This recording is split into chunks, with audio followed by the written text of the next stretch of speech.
आस्था और डर के बीच झूलती जिंदगी जब हर दरवाजे से निराश होकर लौटती है तो आखिरकार विश्वास ही आखिरी सहारा बनता है।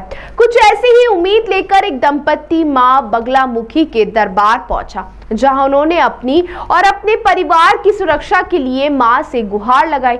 दावा है कि अंतरधार्मिक विवाह के बाद से उन्हें लगातार धमकियां मिल रही हैं और अब सिस्टम से भरोसा उठने के बाद उन्होंने आस्था का दरवाजा खटखटाया।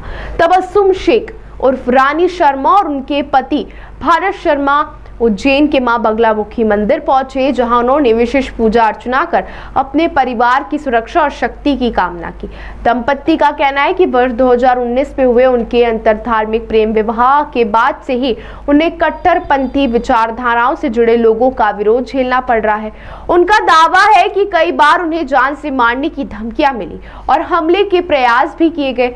हालात ऐसे बने कि उन्हें उज्जैन से लेकर दिल्ली, उत्तर प्रदेश और रतलाम तक कई स्थानों पर रहना पड़ा, लेकिन खतरा लगातार बना रहा। दंपत्ति ने यह भी आरोप लगाया कि उनके घर की रेकी की जा रही है, जिसकी शिकायत पुलिस से की गई, लेकिन कोई ठोस कार्रवाई नहीं हुई।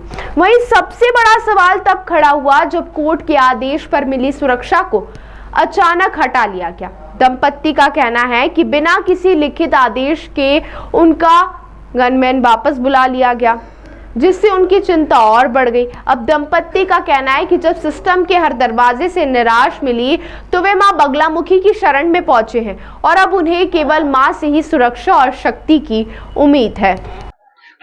मेरी अंतरधार्मिक विवाह है। मेरी पत्नी मुस्लिम धर्म से हिंदू धर्म अपनाई थी। 2019 में हमने प्रेम विवाह किया था और ये विवाह हमारे यहाँ आसानी से स्वीकार नहीं किया जा सकता। कट्टरपंथी लोग नाराज हो गए थे और कई प्रकार के हमले के प्रयास हुए, तो हमें उज्जैन छोड़ के दिल्ली जाना पड़ा। दिल्ली में भी घटनाएं घटी, यूपी में रहे, यूपी के बाद हम शामगढ़, पिपलोधा, रतलाम में आए।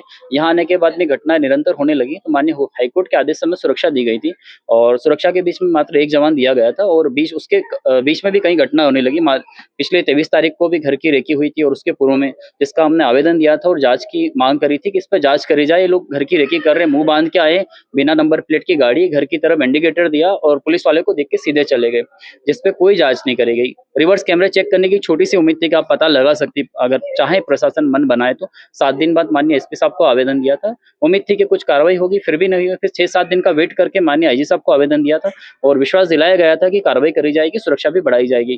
पर आज तय था हम उज्जैन आएंगे और क्या मालूम क्या कारण था, उन्हें जो सुरक्षा कर्मी था उसे भी आज हटा दिया गया, बल्कि उन्हें जानकारी है कि उज्जैन में ही विशेष खतरा हमारा था और उसके बाद सुरक्षा हटा दी गई।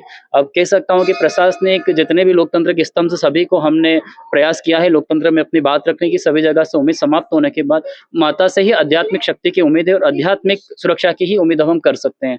शायद हो सकता है कि अंत में हम पर कोई अच्छी मूवी बने और उसके डायरेक्टर और प्रोड्यूसर को मैं अग्रिम बधाई देता हूँ, मूवी हिट होगी।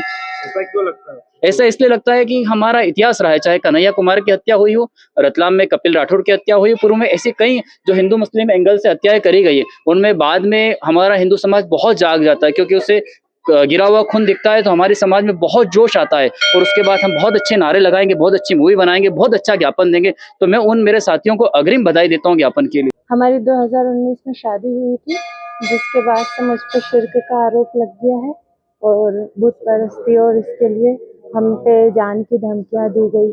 हमारे रेकी भी का प्रयास कर रहे हैं, घर के आसपास भी रेकी कर रहे हैं और इससे बचने के लिए हम माता जी के शरण में आए हैं और हम पुलिस प्रशासन से यही कहना चाहेंगे कि मेरे परिवार की रक्षा करें, मेरे पति की, मेरे बच्चों की। और आज हमारी ये सुरक्षा भी हटा दी गई है।